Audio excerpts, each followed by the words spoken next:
सत्यलाई मान्दछु, सारा विश्वले सत्यलाई मान्दछ। त्यसकारणले श्री व्यासजी महाराजले सत्य शब्दको प्रयोग गरेर यसको व्याख्या दशम स्कन्धको पूर्वार्धको प्रथम र द्वितीय अध्यायमा दशम स्कन्धमा गर्नुभयो। हामी पनि चौथो दिनमा यसको व्याख्या सुनौँला। अहिले मात्र सत्यम परम धीमहि, सत्यको हामी ध्यान गरौँ। तर सत्यमा एउटा अर्को शब्द लगाएको छ, परम सत्यम। सत्य दुई प्रकारका छन्। एउटा व्यावहारिक सत्य। कस्तो सत्य?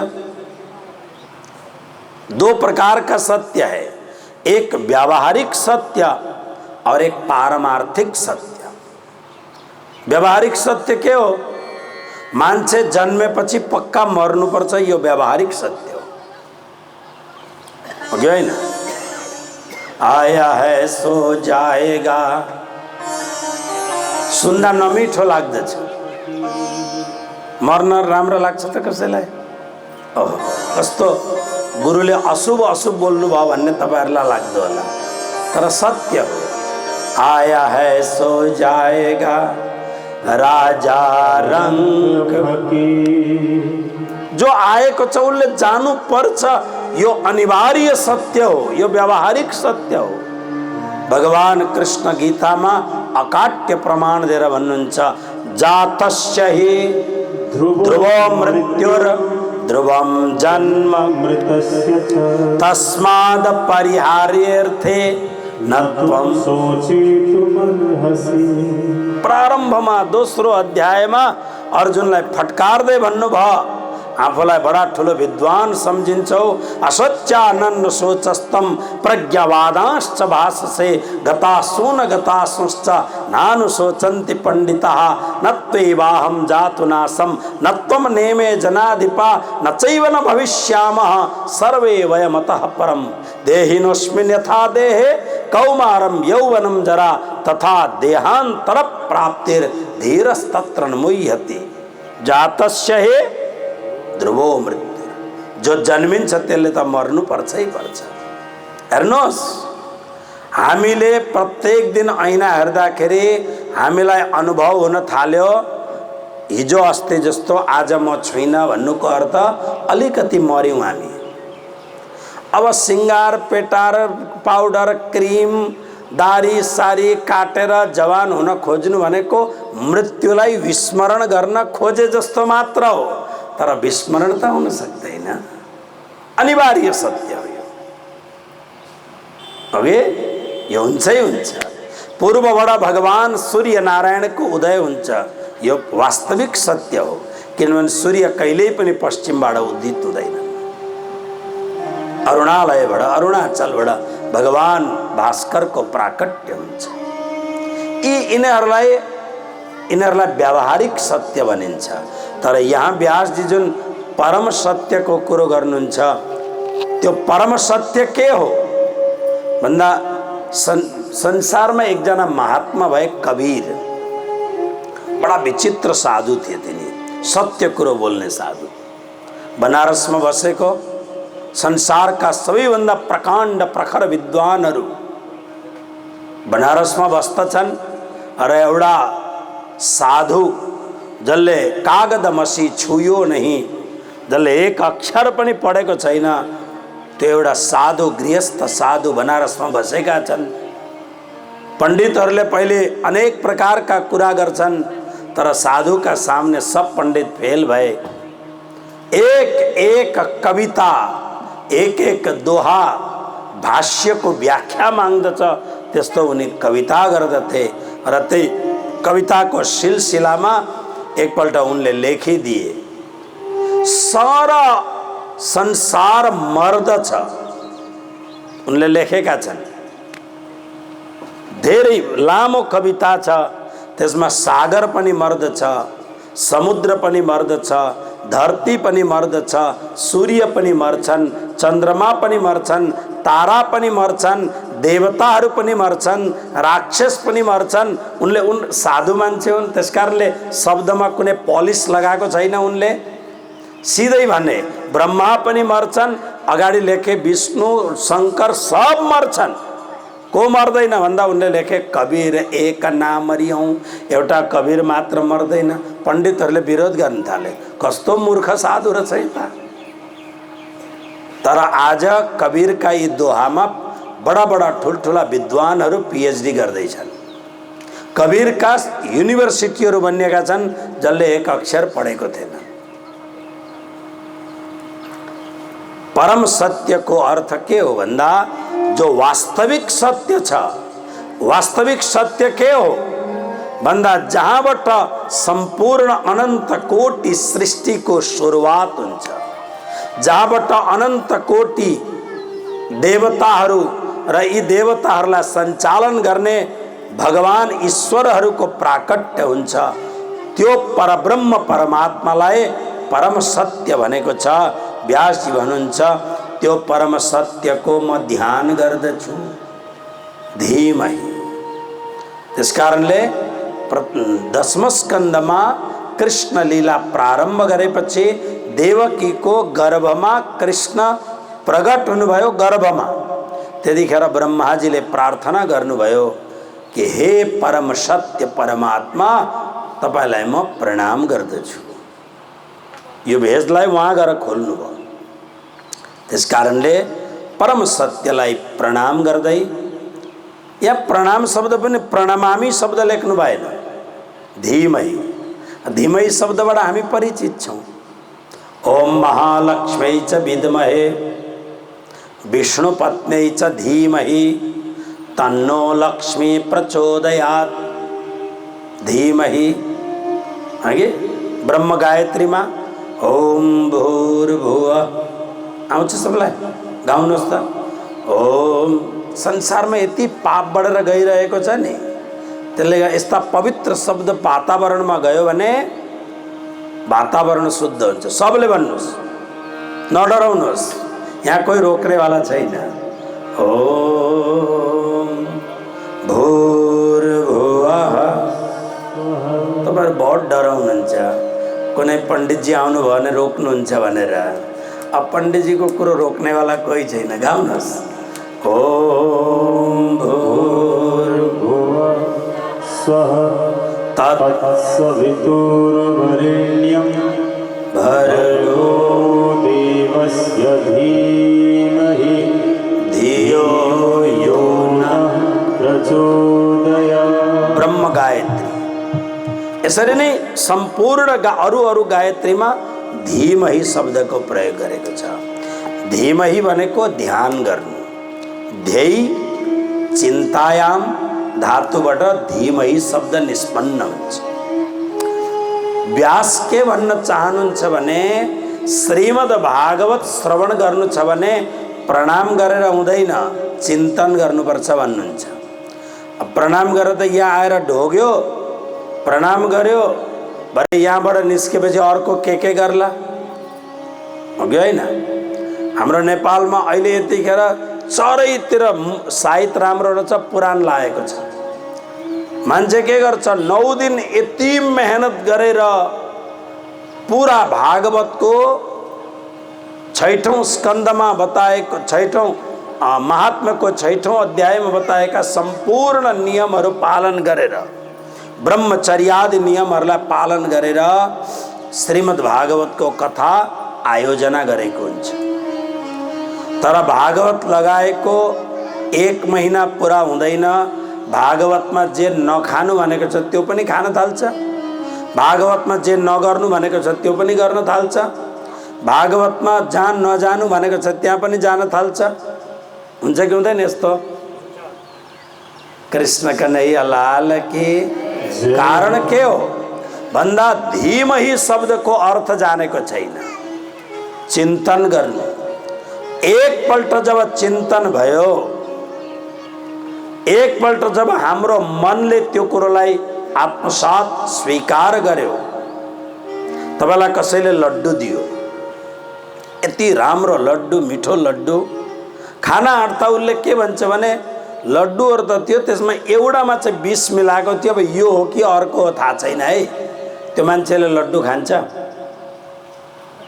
भाइ यही लड्डु पो विष मिलाएको हो कि जहर यसमा छ कि किन दिमागमा त्यो कुरो पस्यो यसमा जहर हुन सक्छ त्यो कुरो उसले खाँदैन उसले। त्यस्तै जब हाम्रो मानसिक रूपमा चैतसिक रूपमा हामी जुन पनि कुरोलाई राम्ररी अनुभव गर्दछौँ अनि हामीले के नगर्नु पर्ने त्यो कुरो पुरै छोडिदिन्छौँ हामी, अनि जे गर्नुपर्ने हो त्यो कुरोलाई हामी स्वीकार गर्दछौँ। प्रहलादजीलाई दैत्य बालकहरूले सोधे सप्तम स्कन्धमा, अनि प्रहलादजीले भन्नुभयो हेर दैत्य बालक हो, हाम्रा बाउहरूले केही पनि कुरो जानेका छैनन्, हाम्रा बाउहरूले संसारको अनेक प्रकारको झन्झटमा दैत्य वृत्तिमा आसुरी वृत्तिमा आफ्नो जीवन बर्बाद गरे, तर हामीले के गर्ने? कौमार आचरित प्राज्ञो धर्मान भागवतानिह। श्री प्रहलाद जी महाराज भन्नुहुन्छ, प्रहलाद जी को थाहा छ? भक्तिका 12वटा आचार्य मध्ये एउटा नृत्य भक्ति सिकाउने, संगीत भक्ति सिकाउने भक्तिका परमाचार्य हुनुहुन्छ प्रहलाद जी। प्रहलादस्तालधारी तरल गतितया चोद्धवक कांस्यधारी वीणाधारी सुरसि स्वर कुशलतया राग कर्तार्जुनो भूत। श्री प्रहलाद जी महाराज वहाँ भन्नुहुन्छ, हे दैत्य बालक हो, हे मेरा मित्र हो, एउटै मात्र काम गर्नुपर्ने, मनुष्य जीवन प्राप्त गरेपछि एउटै मात्र काम के गर्ने भन्दा धर्मान भागवतानिह, श्री कृष्ण परमात्मा को भक्ति करने। जीवन को अर्थ के हो? कर्तव्य भने मैले खान पिउन कमाउन छोराछोरी पाल्न ये सब कुरा त आफ्नो छँदैछन्, तर वास्तवमा जीवनको सबभन्दा ठुलो कर्तव्य के हो? कृष्ण भक्ति, धर्मान भागवतानिह। यो मनुष्य जीवन को अर्थ हो भगवत भक्ति करूं, कृष्ण को प्रिय बनूं, कृष्ण प्रिय बनूं, यो मुख्य कुरो। अन्य कुरो गरे नगरे केही छैन, तर यदि जीवन पाएर, मनुष्य जीवन पाएर हामी कृष्ण भक्तिबाट दीक्षित भयौं न, हामीले जीवनमा कृष्ण भक्ति पाउने काम गर्यौं न।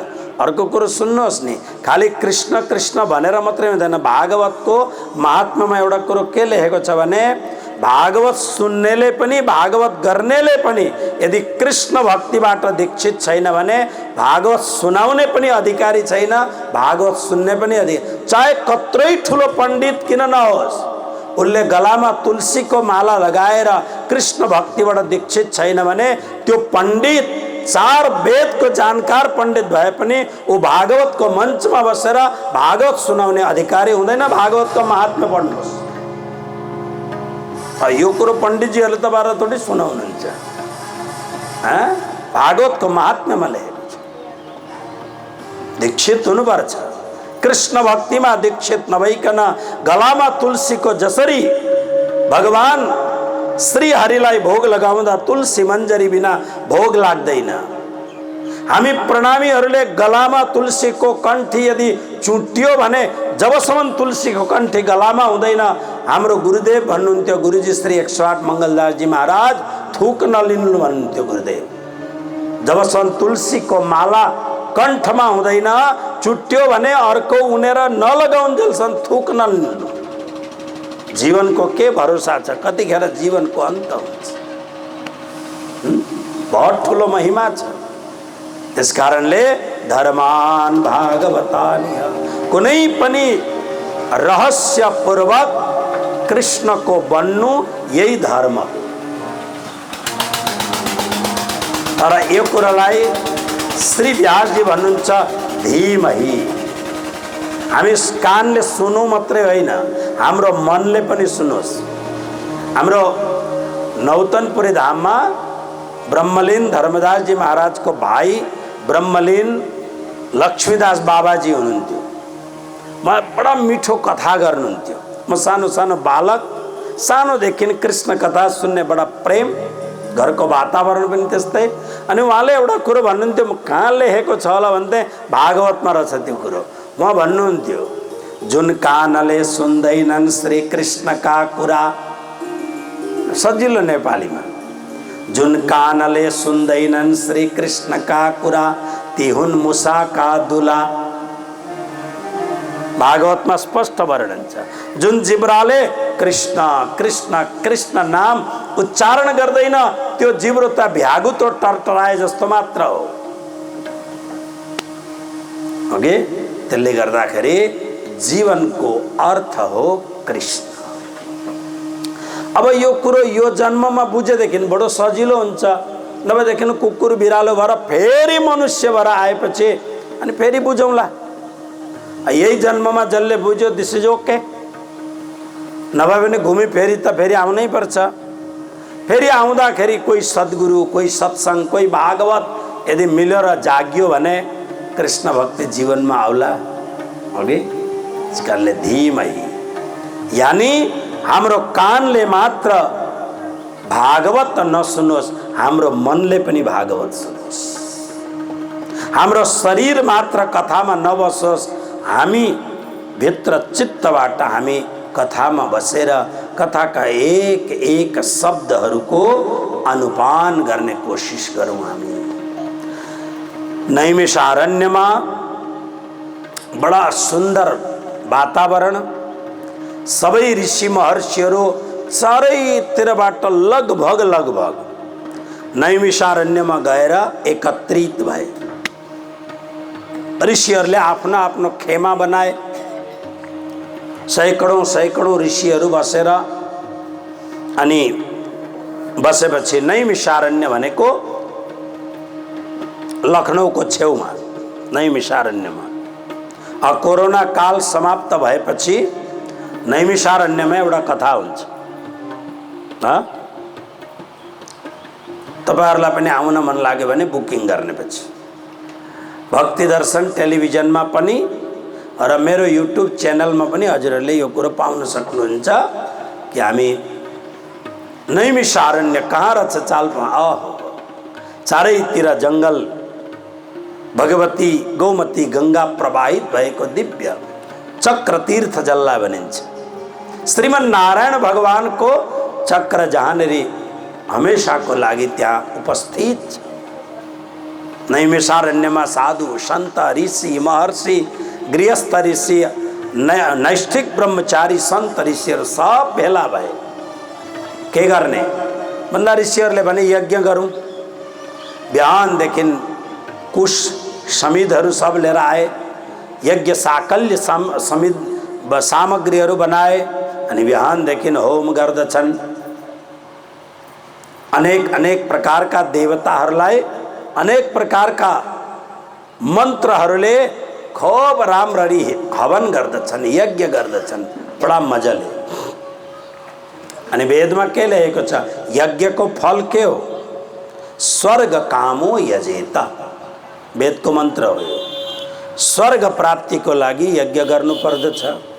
त्यसकारणले 9 अध्याय गीतामा कृष्ण भन्नुहुन्छ, त्रैविध्यमां सोमपापूत पापः यज्ञैरिष्ट्वा स्वर्गतिं प्रार्थयन्ते ते पुण्यमासाद्य सुरेन्द्रलोक मश्नन्ति दिव्यान् दिविदेव भोगान् ते तं भुक्त्वा स्वर्गलोकं विशालं क्षिणे पुण्ये मर्त्यलोकं विशन्ति एवं त्रयी धर्ममनुप्रपन्ना गतागतं काम कामः लभन्ते। स्वर्ग कामो यजेता। कब यज्ञ हवन चलिरहेको छ।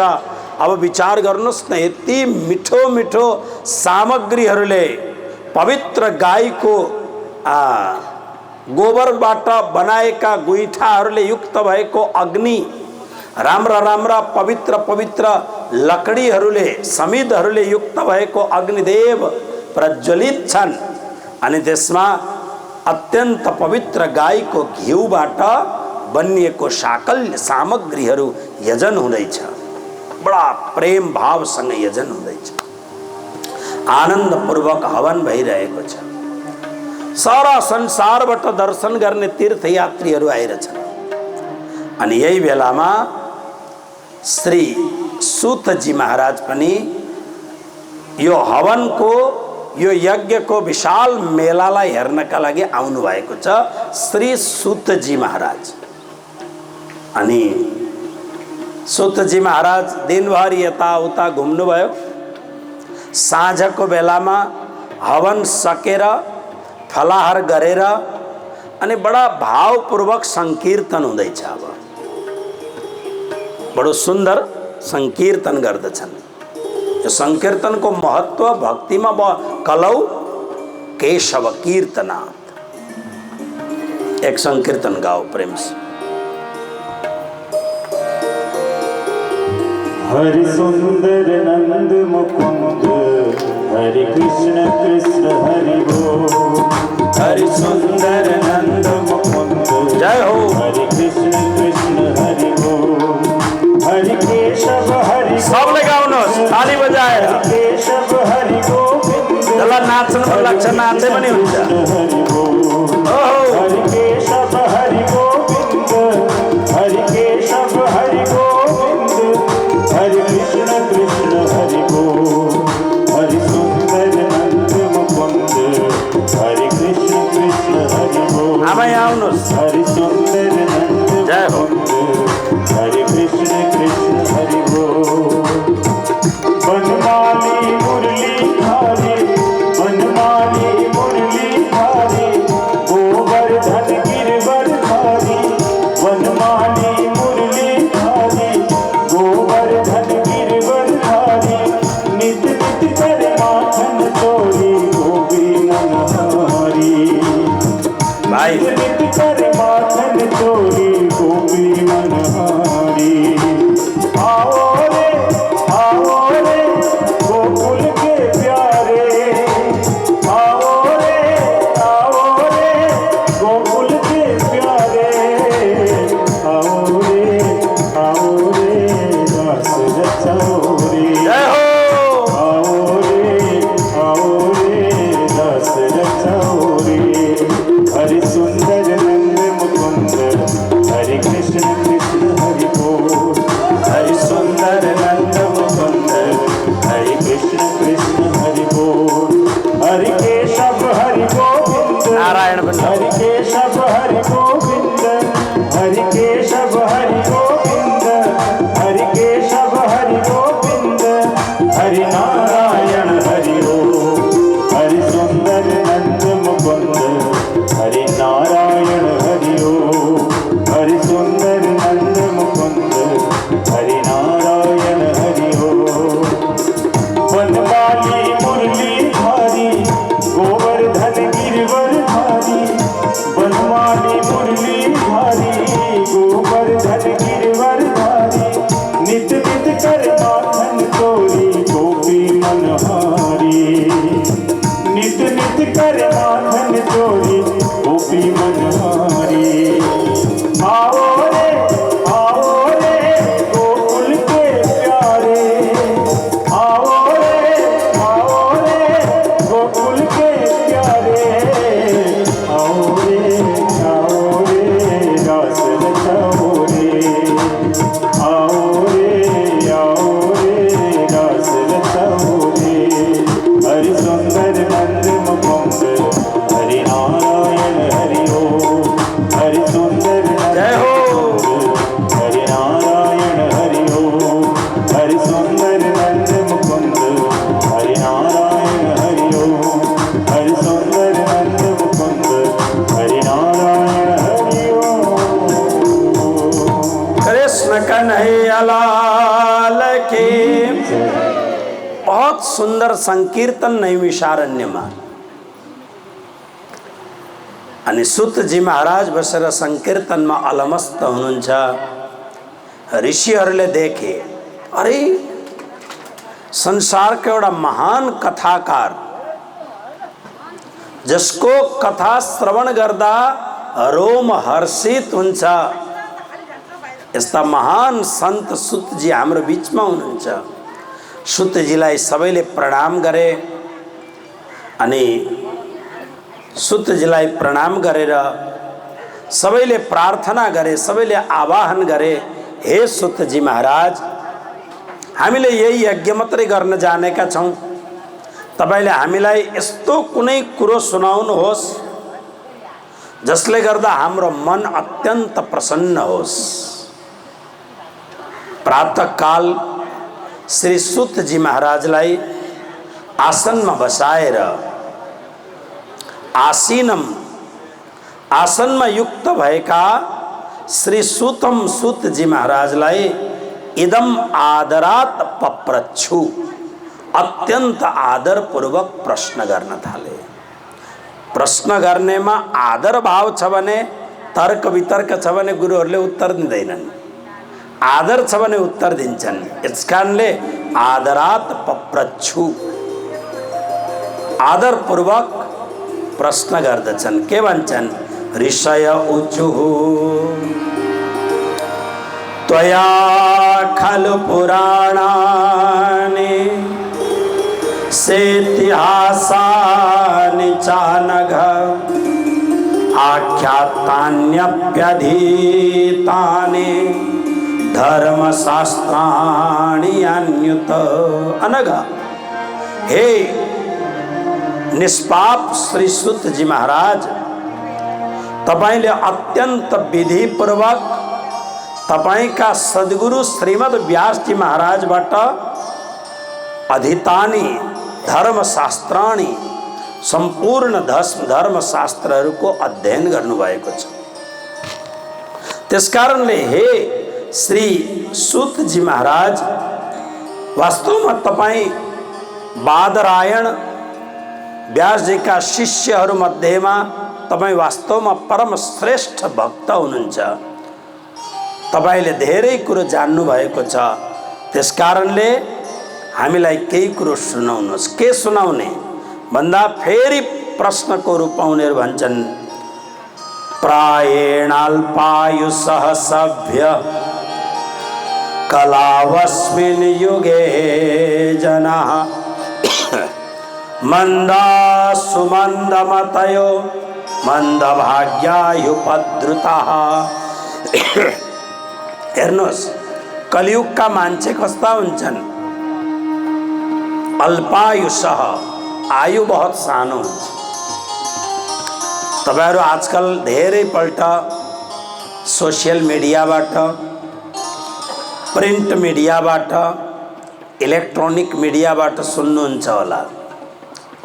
भर्खर 30 वर्ष पुगेको मान्छेलाई हार्ट अट्याक हुन्छ। 40 वर्ष नपुगिसकेको मान्छेलाई क्यान्सरले आघात पुर्याइरहेको हुन्छ। यति अलग अलग प्रकारका बिमारी छन्। आजभन्दा 60-70 वर्ष अगाडि हाम्रा बुढापाकाहरूले नसुनेका बिमारीहरू आज बिमारीहरू आइरहेछन्। नौजवानहरू त्यो बिमारीले समाप्त भइरहेका छन्। कारण अल्पायुषः, यो कलियुगमा आयु बहुत सानो छ।